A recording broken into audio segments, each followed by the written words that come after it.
Frontier Town, the saga of the Roaring West.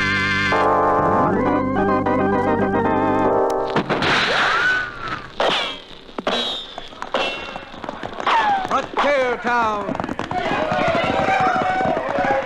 El Paso, Cheyenne, Powder River, Tombstone. Frontier Town.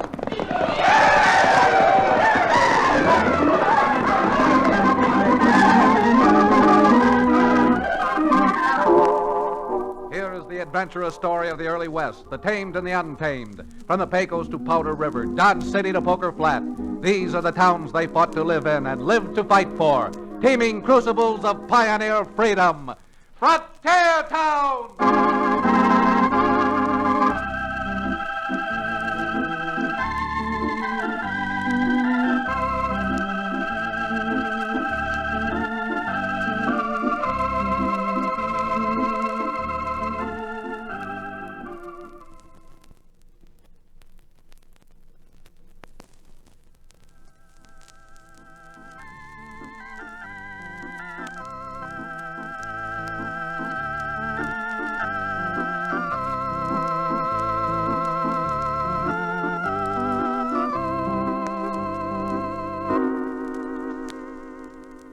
If you're ever in Dos Rios and need a lawyer, you might look me up. In a cow town, a frontier town, I don't need much of an office. But if you really want to find me, my one-room suite is upstairs over Cherokee O'Bannon's livery stable. And there's a sign out on the side alley with my name on it, Chad Remington. Now, I don't want you to think there's not much for a country lawyer to do in Dos Rios, because with the type of people who settle the frontier and whose places sprawl over it, we got all kinds. From the good and meek to the loud and leathery. But take just last week, for instance. Not only did I get a client, but I earned myself plenty of trouble. Came close to being shot to death. I guess the best place to start is when I was over at Judge Fillmore's house, chatting with the judge and enjoying a few understanding smiles and looks from his daughter, Libby. Chad, no matter what you and I and Libby think about it, we've got about as much real law out here on the prairie as a porcupine has pin feathers. Well, you know, I don't always agree with my father, judge or not, but this time I must. Well, Libby, I don't disagree with you two Fillmores, but I feel we can't just accept the facts because they're facts. We got to do everything we can to rid ourselves of gun law and substitute legal law. That's exactly the point I was making when I was up to the state capitol last week. Oh? The governor, as you remember, is not only a political associate of mine, but one of my oldest friends. Don't be surprised if Daniel B. Fillmore drops the judge from his name next election and substitutes Lieutenant Governor. Well, and I suppose the daughter of the lieutenant governor would consider herself slumming if she went out with a Cowtown lawyer. Oh. That is, if he asked her. Now, don't forget, Chad. As good a friend of mine as the governor may be, your father was the closest friend I ever had. That sounded like an explosion. Those sound like shots. Judge, someone just held up the bank. Great day in the morning. The bank. Libby, you wait here. Come on, Chad. Let's get down there fast.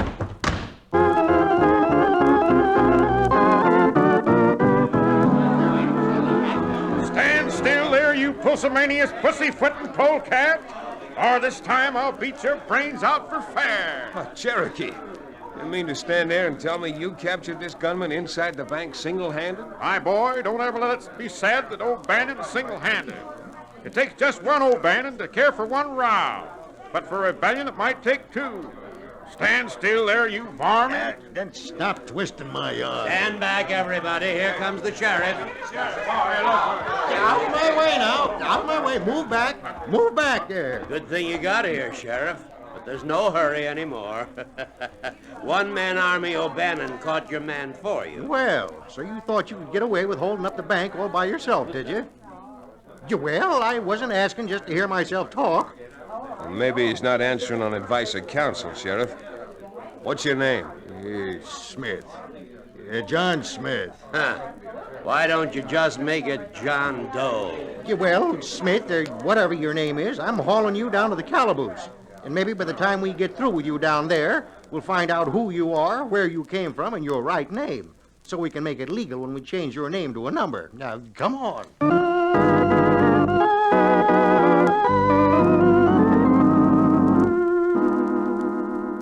Cherokee and I helped the sheriff down to jail, then waited in the outside office while the sheriff tried to get a slightly better identification than the convenient name of John Smith. While we were there, knowing Cherokee, I took occasion to do a little investigating of my own. By the memory of my sainted mother, Chad, I am telling you the truth, the whole truth. And very little of the truth. Now, Cherokee, I'm not saying you didn't catch the rascal. I'm not saying you're not a hero. All I'm saying is, since you didn't have a bottle of your Cherokee Indian rattlesnake oil with you, what did you drink to give you that much Dutch courage? On my honor, Chad, I was cold sober. Well, cold anyhow.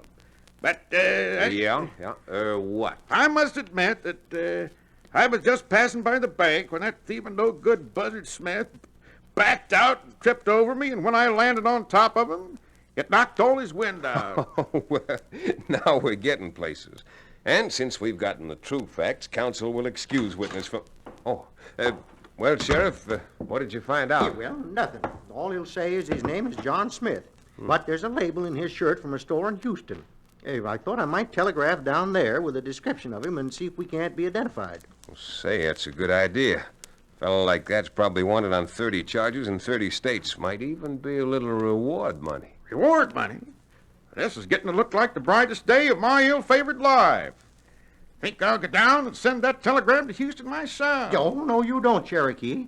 As the man who caught the prisoner, you're staying right here and answering a lot of questions for me. There you see, Cherokee. The wages of heroism is work.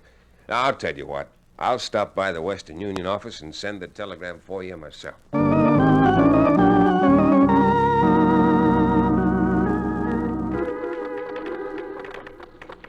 Oh, Harry, the sheriff asked me to stop by and send a telegram for him. Why, sure, Chad, sure. What's it about? The fellow tried to hold up the bank? Well, you dabbed your rope right on it. What was that again, Chad? Oh, I forgot you've been out here in the cattle country for only a few years, Harry. To dab your rope on something is a cowboy's way of saying you hit the bullseye. Oh, I guess I'll never get used to the way you West... Well, Here comes my wife with my lunch. Hi there, Mrs. Cummings. You bring enough lunch for the two of us? Oh, hello, Mr. Remington. No, but I'll be glad to go home and get some more. Hello, darling. Hello, Martha. Bring me something good? Well, there's a piece of that pumpkin pie we had last night, and some cold fried No, chicken. I don't mean to interrupt the menu, but I think so I don't impede the wheels of justice. I'd better send this telegram to Houston and get along. To where, Chad? To Houston. Oh, maybe coming from Schenectady, you don't know that Houston's in Texas. Yes. Yes, we know Houston's in Texas. Hey, what's going on here? The minute I mentioned Houston, you both started to look as if you'd lost your last friend. Oh, no, there's nothing wrong. It's just that, well, seems to be some trouble on the line to Houston lately. Oh, now, mind you, Harry, I'm not calling you a liar, but that's really a little flimsy. Harry, what's the use? Mr. Remington knows you're lying. Tell him the truth. Now, Martha, you keep out of this. I'm not going to. We've had this thing hanging over our heads for years now, and I'm tired of it. Some nights I can't even sleep. Afraid of my own shadow. Well, I'm willing to listen. What's the trouble with or in Houston? Go on, Harry. Well, 9 years ago, I got thrown in jail in Houston. I was working for the railroad then, as telegrapher. There was a holdup, and they felt Harry was mixed up in it. You weren't? Well, not mixed up the way they meant. I recognized Martha's kid brother, and, well, I could have stopped him, but I didn't. Uh-huh. And then what happened? Well, they sentenced me to 7 years. After a year, I broke out. I see. But I still don't understand your reluctance to telegraph. I don't know if you know much about us telegraph operators, but, well, we all have a certain touch. Another telegrapher can recognize a man's fist just the way you can recognize someone's voice. You see, Mr. Remington, about 10 days ago, when Harry was sending a message to Houston, the man on the other end thought he recognized him and asked him if his name wasn't Harry Cheeseborough. Cheeseborough's our real name. Chad, I'm scared. I served a year I shouldn't have served. They're not going to put me back. Believe me, they're not. Now, look, Harry, as a lawyer and as a friend, the best possible thing you can do is turn yourself over to the sheriff. What? Listen to him, Harry. I don't want a red cent. I'll handle your case, and I'm as sure as a man can be that I'll get you off. Harry, do what Mr. Remington says. Living like this is just like living in purgatory. Now, come on, Harry. You and I are going down to jail.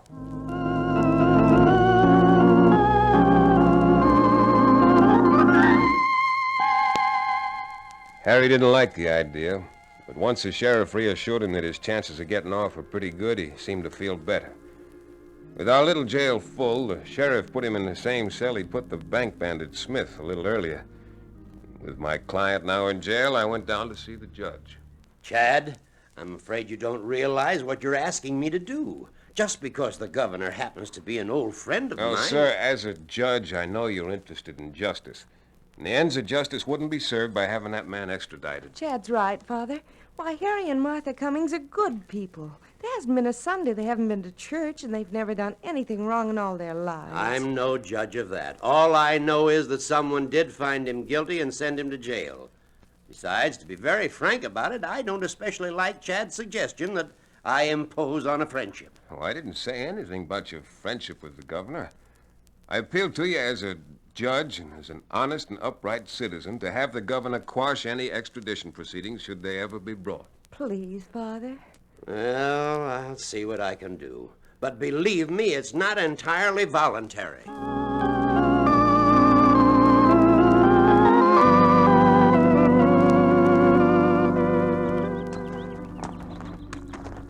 Believe me, Mrs. Cummings. Please, not Mrs. A friend like you've been can certainly call me Martha. All right, Martha. Now, if you just lean on my arm, I think we can make the 2 blocks to the sheriff's office in no time.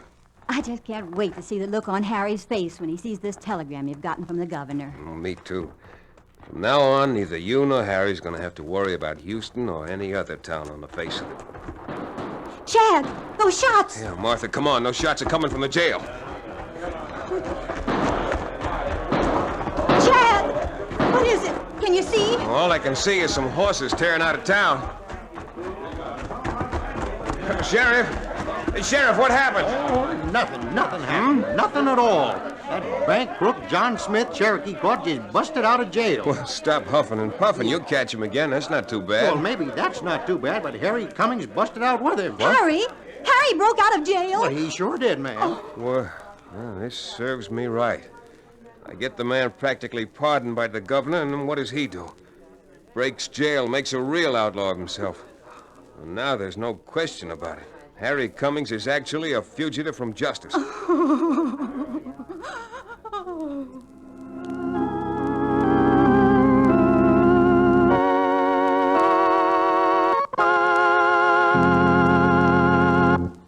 We'll return to the stirring climax of Frontier Town in just about 1 minute.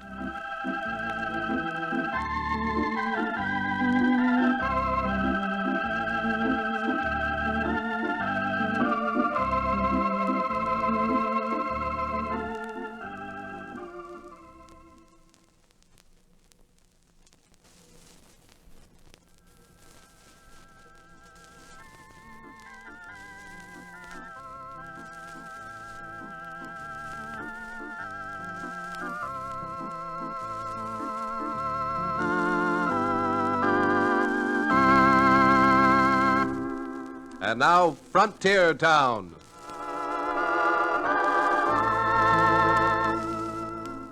I'm not asking for sympathy. I'm just asking you to try and understand.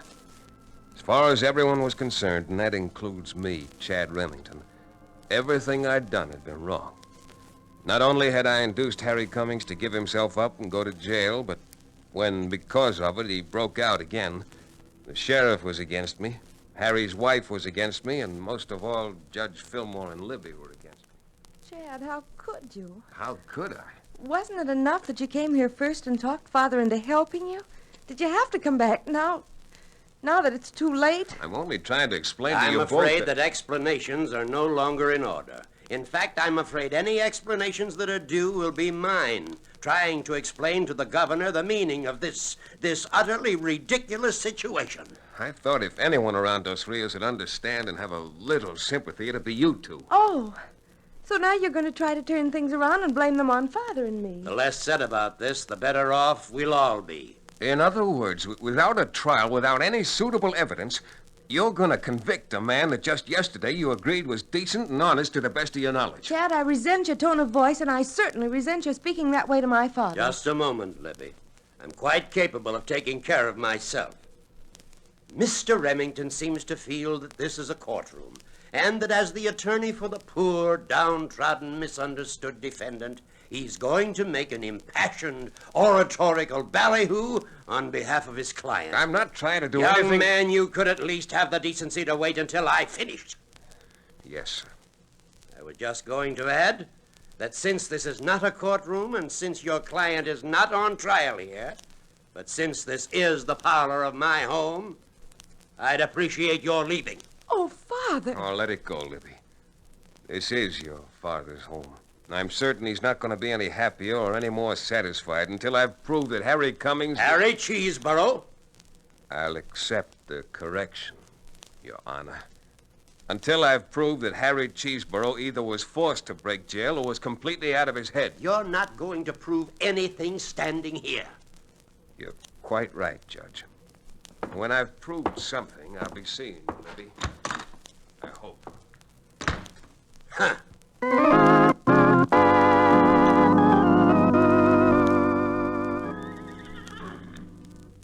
Cherokee, I appreciate you trying to buck me up, but it's a waste of breath.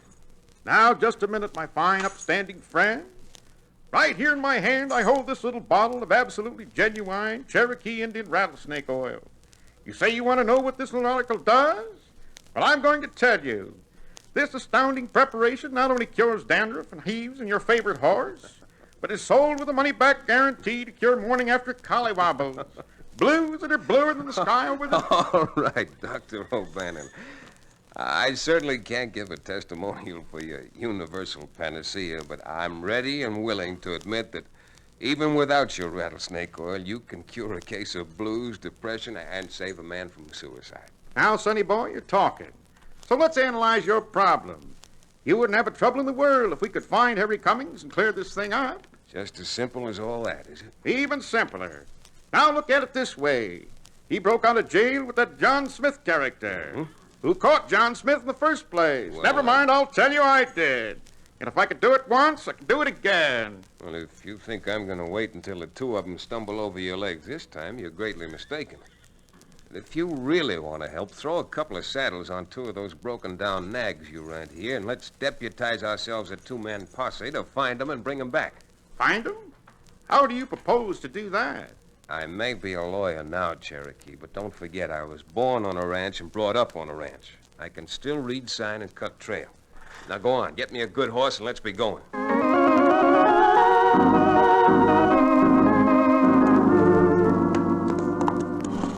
Oh, Chad, if you only could find him. I just know that Harry never broke out of jail himself. Well, ma'am, he certainly broke out. Me and Chan ain't going to find him at all unless we get locomoting. If that's the word. Martha, believe me, I'll do everything a man possibly can. Don't forget, you and Harry aren't the only ones involved in this thing now. Oh, God bless you, Chad. God bless you. All right, Cherokee. Get that horse turned around and let's get going.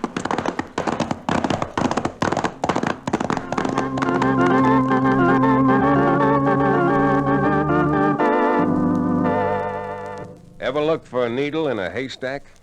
Well, that's what we were doing. To make it worse, the weather had turned as black as my mood. A cold wind had frozen the ground hard, showing about as much sign as a piece of smooth carved granite. But with Martha Cummings on my mind and Libby Fillmore in my heart, Cherokee and I pushed stubbornly ahead. Now, I'm no man to complain, Chad, but this is one wild goose chase where I'm starting to feel like the goose. You look like a gone gosling. Well, there is a goose involved in this, all right. Several geese, in fact. Harry's, Martha's, and not the least of them my own. Knowing the fair sex like I do, I can promise you Libby will get over it. And knowing the judge like I do, I can promise you he... Oh, rein up. What in twisted up tarnation you stopping out here for? You want to freeze to death? No, but I sure want to look at that briar bush over there. Briar bush? Hey, Cherokee, look. Look what was snagged off on that briar. Looks like a little piece of Black cloth. Black alpaca cloth. And if I'm not mistaken, the same black alpaca Harry Cummings' sleeve guards are made of. Cherokee, I think we've found the trail. Now braid my hair and call me Pocahontas. You mean to say you spotted that little patch of black cloth out here in the middle of no place? And that it means something? Sure does mean something. It means we're turning our horses and riding through that briar patch. But there ain't nothing beyond the briar. That is nothing but rocks. Nothing but rocks.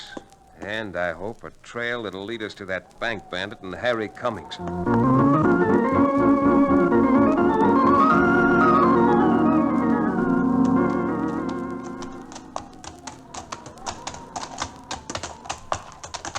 All right, this is good, Cherokee.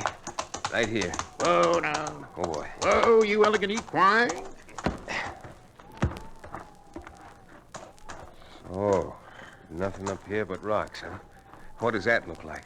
Looks like the entrance to a deserted mine. Except I don't know how deserted it is right now. Well, if those two are down there and we go in after 'em with the light coming from behind us, we'd make two of the prettiest targets you ever saw. Yeah, you're right about that. Sure wish there was some way of finding out if there's anybody down there and what's going on.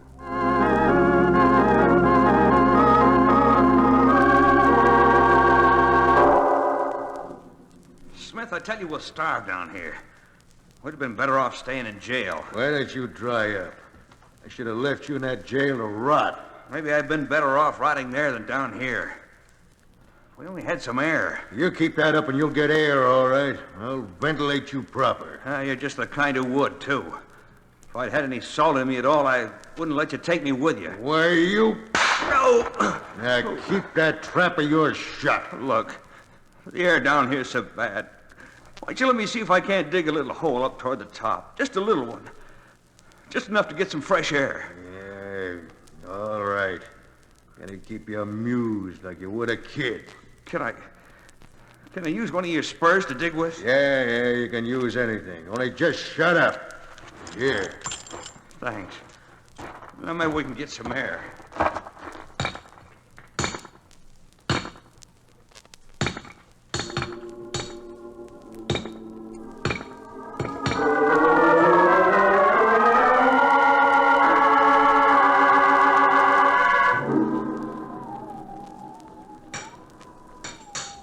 Hey, Cherokee, you hear that?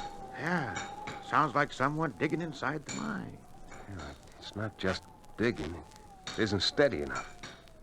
Sounds more like dots and dashes, like telegraph code. You mean it's Harry sending us a message? What does he say? I don't know. They didn't teach telegraphy at law school. It convinces me of one thing. Harry didn't voluntarily escape, and he's risking his neck now in the hope that somebody will hear this and capture them. Fine chance, just the two of us. The entrance to this place, a regular shooting gallery. Cherokee, if you got the salt to try something, I've got an idea that may work. Well, it's got to work, and none of us are going to get out of here alive.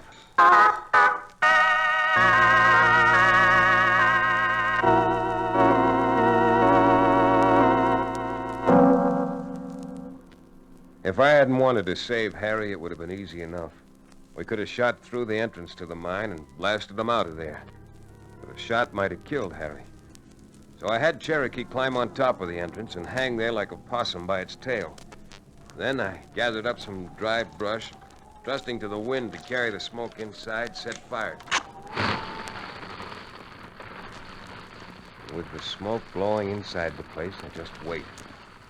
And then, after minutes, it seemed hours. All right, you got us. We're coming out. And keep your hands where we can see them. Watch it, Cherokee. I don't trust that Smith as far as you can throw a buffalo by its tail. I got you, Chad. Fell on him once, and I can do it again. All right, come on. Shake a leg or you'll both end up in there barbecued.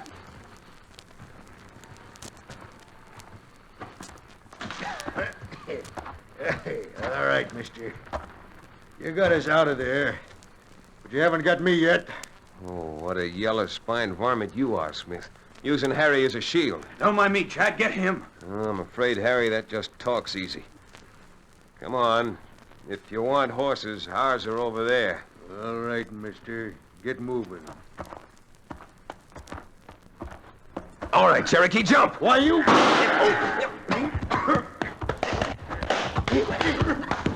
That's it, Cherokee. Now, hold on to it.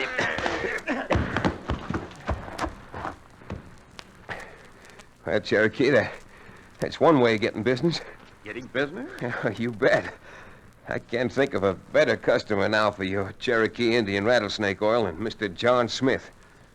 You might even do a wholesale business with him when he's up in his permanent home, the state penitentiary.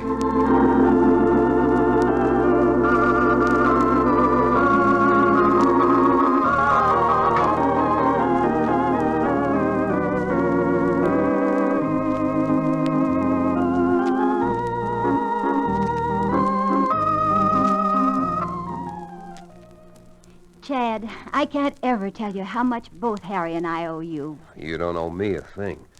Anything you might owe, you owe the judge for his influence with the governor. Oh, stuff and nonsense. I'd say the real thanks are due to Cherokee. He's the man who knocked the wind out of Smith twice. Now, just a minute.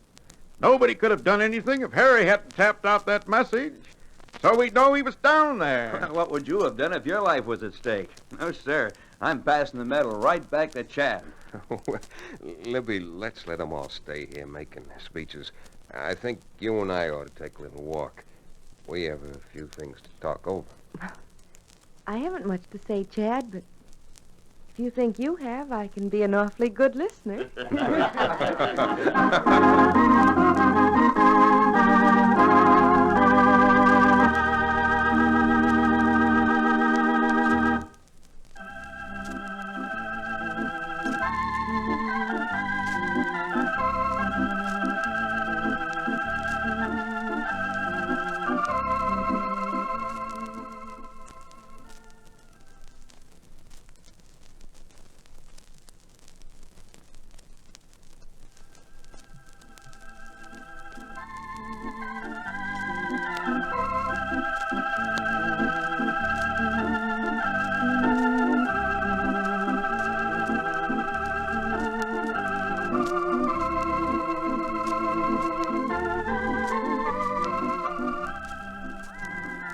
Frontier Town, starring Tex Chandler, is a Bruce Ells production.